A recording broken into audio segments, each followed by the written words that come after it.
Now in the old days, a few power chords in a 4/4 time signature was enough to create an epic rock song. Things have changed dramatically, and in a good way. Music styles are not subjected to polarization anymore and are much more the result of a fusion between different musical styles. Chords and progressions that you could only find in jazz are now common practice in progressive rock and metal, and who would have thought that? This style has evolved to a much more sophisticated style with complex rhythms, harmony and extreme display of virtuoso guitar playing. Think of bands like Plini,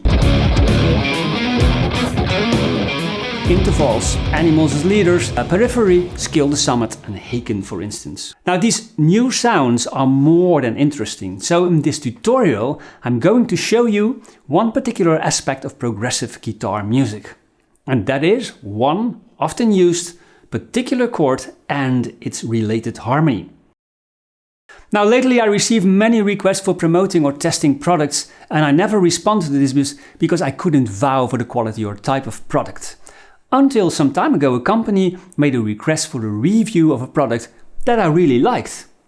So before we go on, a quick word about today's sponsor of the video, Xvive Audio, that produces this great high-quality wireless 24-bit 84 kHz wireless guitar systems with a wide range of 100 foot. So that's a big stage, right? Now I've used the Xvive A58 throughout the whole production of this video to test it, and it worked like a charm for me. I just plugged it into my guitar and in my Xvive or interface, found the best frequency with the super handy smart channel scanner, and I was ready to play for almost 5 hours non-stop on a high 5.8 GHz frequency band, and that makes that there is not likely to be any interference. Now I got it fully charged in 2.5 hours, and the system was ready to be used a full hour with only 30 minutes of charging time. All looks very premium with a nice sturdy rocked case to protect the Xvive A58 receiver, transmitter and twin USB charging cable.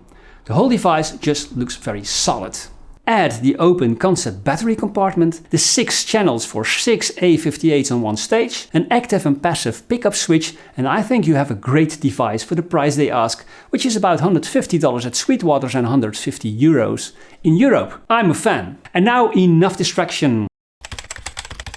Now besides all the characteristics of the progressive sound, like all time signatures, complex song structures, 7 and 8 string guitars, multi-tracked rhythm parts, and not to forget stoic, spiritual, enlightened guitarists. Oh yeah, and we also need chords, special chords, in fact, very big sounding special chords. Now these chords are characterized by a few things. They are most of the time extended chords, so they contain the 9th, 11th and 13th, and probably the 9th more than the 11th and 13th. For instance, a major 9 chord.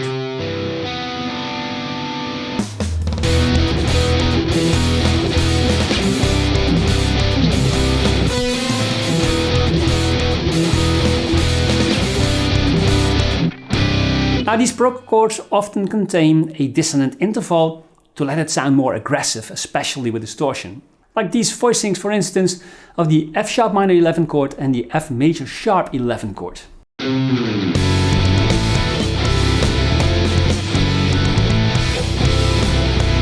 And last we could say that the shapes on the neck are often not standard jazz shapes, but chords with either wide stretchers, open strings, or both. Now the chord in this tutorial can have more than one name and function. It is such a beautiful sound, and the shape looks and sounds like this. Now if we analyze this chord played on the root C, then we have a C, A flat, B flat, E flat and G, which could be spelled as a C minor 7 flat 13 chord, C, E flat, G, B flat, A flat, if we strictly follow the rules of the modern chord theory, that is. Still, this name is hardly ever used because the flat 6 or flat 13 is an unwanted note in the minor 7th chord due to the dissonant half step between the 5th and the minor 6th. So other voicings of this chord wouldn't sound very nice. Instead, we should approach this chord as an inversion and or rootless chord. The notes of this alleged C flat 13 chord can better be seen as a second inversion of a rather common F minor 9/11 chord, F, A flat, C, E flat, G and B flat. Now, if you have seen my tutorial from a few weeks ago about the Kenny Barron voicing, then you should be familiar with this chord. Now we could project this idea on a 2-5-1, say in the key of E major, that looks like this. F sharp minor 7, B7 and E major 7. Now we could now change this into a more progressive sounding progression by using the Prog Rock Chord on the 2 chord. We'll play this in the 4th position in the rootless 2nd inversion, like we have just seen. The B7 chord sounds too defined for this style, so we'll change that into a B added 11 chord. And the tonic becomes an open sounding major 7 shape that is also used a lot in prog rock and prog metal.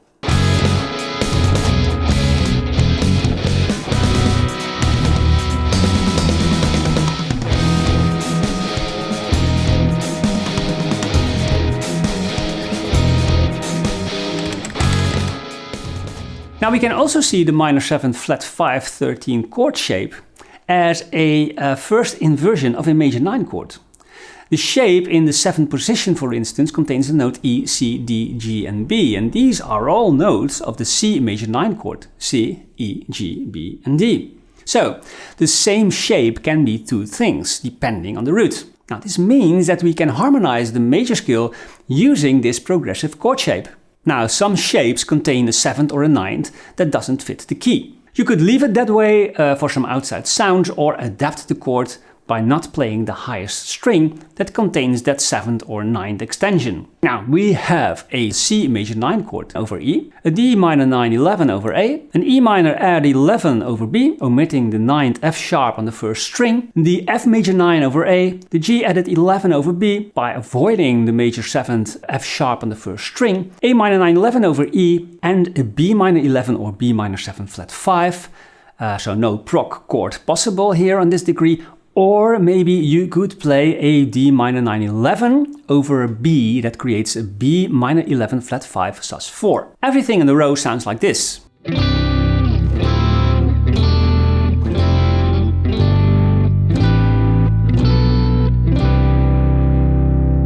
Maybe you have noticed that there are only 3 positions of the prog chord shape needed to harmonize a diatonic scale. In C major that would be the 7th, the open and 2nd position. So a progression in a major key, let's say E major, could look like this. F sharp minor 9 11, A major 9, C sharp minor 9 11 and E major 9.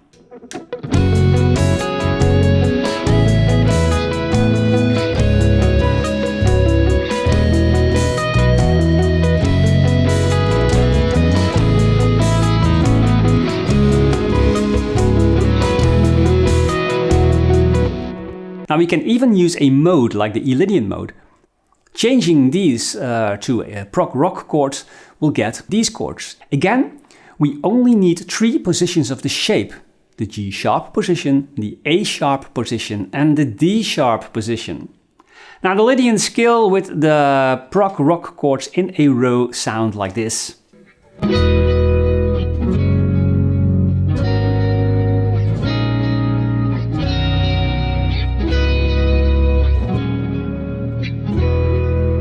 Now we could play this Lydian Plini wannabe style riff by using the sound of the progressive chord, and we'll get something like this.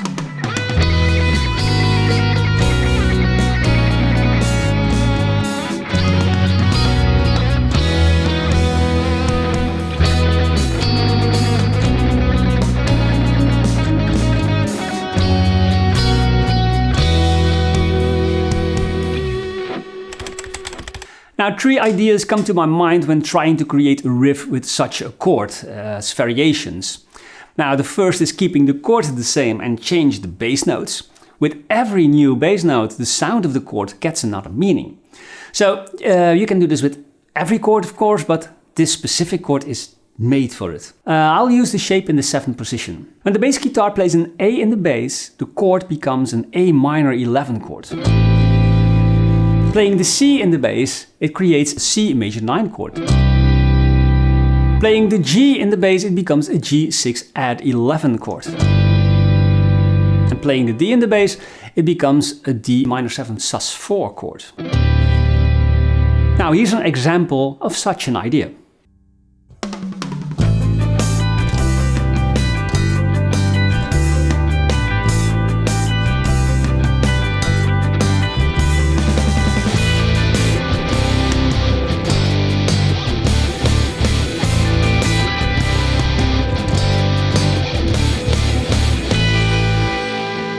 Now another idea. Now another idea. Now another idea. Ik krijg de slappe lach. Oh, come on, man. Now another idea is that is used a lot in progressive rock and metal is the chromatic median. And this is the major third degree in a major scale, like G major and B major in the key of G major.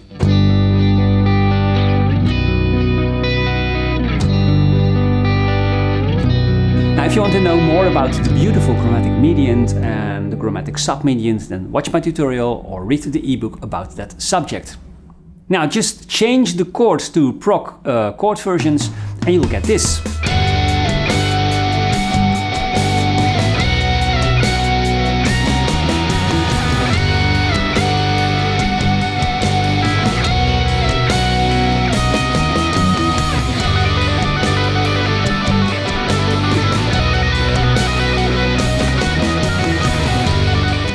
And the last variation is to alter the chord by using a different fingering, omitting the second finger on the second string and adding the third finger on the third string.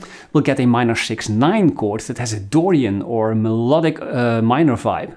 In the case of the E minor 7/11 shape, we have traded the 7th for the major 6th and the 11th for the 5th. Now we can use this sound to enrich the riff or just alter between the original shape and this adapted shape to get some variation.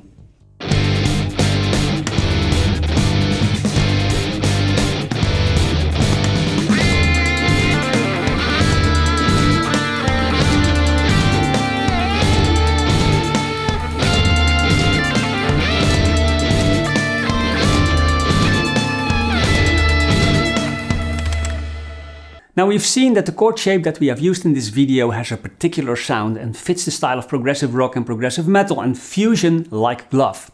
Now to write a decent progressive riff, you obviously need more than just a special chord shape, but using such a chord can inspire you to create an idea to build upon, especially while the chord is so versatile in an harmonic sense. Like always, I want to thank my Patreons because I literally couldn't do this without their support. They are the heroes of this channel. Now next time you'll be seeing my new studio because unfortunately I have to leave this one. But a new place is new inspiration, right? I see you next time. Bye!